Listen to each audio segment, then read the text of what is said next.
హరీష్ రావు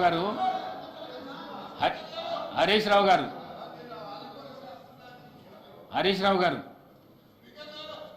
ఏదైతే హరీష్ రావు గారు వినండి ఏదైతే సుప్రీంకోర్టు ఇచ్చిన వర్గీకరణ మీద ఎవరైతే మాట్లాడతారో మీరు డిసైడ్ చేసి చెప్తే దాని విషయం తప్ప వేరే విషయం మాట్లాడితే మైక్ కట్ చేస్తా అదైతే చెప్పేస్తున్నాను నేను ముందు మాట్లాడండి హరీష్ రావు గారు ఎవరు మాట్లాడతారో సూచించండి మాట్లాడండి speaker sir first of all ఒక శాసనసభ పక్షం తరఫున ఎవరు మాట్లాడాలనేది ఈ సభలో ఉన్న సాంప్రదాయం ప్రకారంగా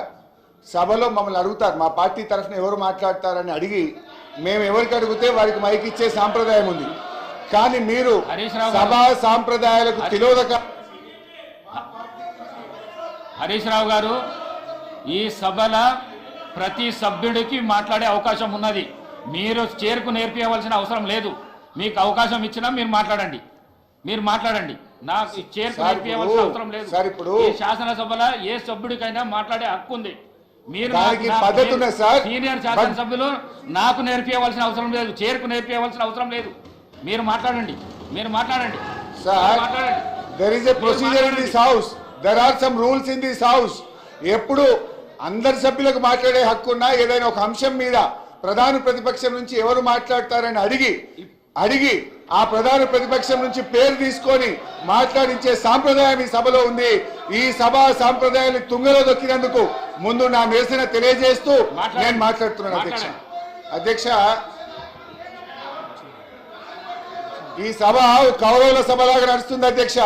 బట్ అంతిమంగా పాండవులే గెలుస్తారు న్యాయమే గెలుస్తుంది ధర్మమే నిలబెట్టది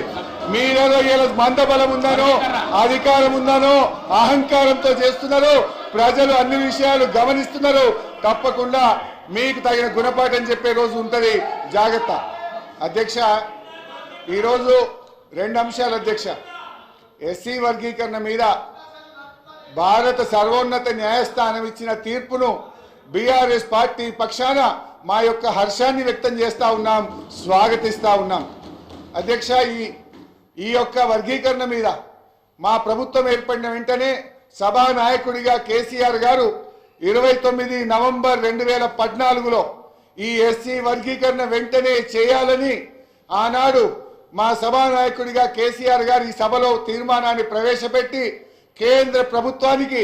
ఏకగ్రీవంగా ఈ వర్గీకరణ చేపట్టాలని చెప్పిన పార్టీ మా బీఆర్ఎస్ పార్టీ తీర్మానం చేయడమే కాదు అధ్యక్ష ఎస్సీ వర్గీకరణను వెంటనే చేపట్టాలని ఆ తీర్మానం కాపీని స్వయంగా కేసీఆర్ గారే తీసుకొని ఆనాటి ఉప ముఖ్యమంత్రిగా ఉన్న నాయకులను దళిత నాయకులందరినీ వెంట పెట్టుకొని వెళ్లి ప్రధానమంత్రి గారిని స్వయంగా కలిసి దీని వర్గీకరణ యొక్క ఇంపార్టెన్స్ ను ఆ రోజు కేసీఆర్ గారు ప్రధాని గారికి వివరించడం జరిగింది ప్రధానమంత్రి గారు ఆ రోజు కూడా చాలా స్పష్టంగా ఇది న్యాయమైన డిమాండ్ అని దీన్ని తప్పకుండా పరిష్కరిస్తామని ప్రధానమంత్రి గారు కూడా ఆ రోజు సానుకూలంగా స్పందించారు అధ్యక్ష అయితే అధ్యక్ష ఈ వర్గీకరణ పోరాటం చాలా సుదీర్ఘమైన పోరాటం ఎన్నో త్యాగాలు జరిగినాయి ఎంతో మంది వర్గీకరణ కోసం గతంలో ప్రాణాలు అర్పించిన సంగతి కూడా మనకు తెలుసు ఇదే గాంధీ భవన్ దగ్గర పెట్రోల్ పోసుకొని ఆ రోజు కొంతమంది మాదిగలు ఆత్మాహుతికి పాల్పడితే అప్పటి ప్రభుత్వం కనీసం వాళ్ళని పట్టించుకున్న పాపాన కూడా పోలేదు కానీ ఆ మాదిగలకు కేసీఆర్ గారు మా ప్రభుత్వం వచ్చిన వెంటనే వారందరికీ ఎక్స్గ్రేషియా ఇచ్చి ఆ కుటుంబాలను ఆదుకున్న పార్టీ బీఆర్ఎస్ పార్టీ మా నాయకుడు కేసీఆర్ గారు అధ్యక్ష ఆ రోజు కాంగ్రెస్ పార్టీ ద్రోహం చేసిందని కాంగ్రెస్ పార్టీ వర్గీకరణ చేయడం లేదని మందకృష్ణ మాదిగ గారి నేతృత్వంలో గాంధీ భవన్ దగ్గర ఆ రోజు పెద్ద ఎత్తున మాదిగలు గాంధీ భవన్ ముట్టడికి వచ్చి పోరాటం చేసిన విషయాన్ని కూడా గుర్తు తెచ్చుకోవాలి ఆ రోజు అమరులైన కుటుంబాలను కేసీఆర్ గారి ప్రభుత్వం ఆ కుటుంబాలను ఆదుకున్నది తప్ప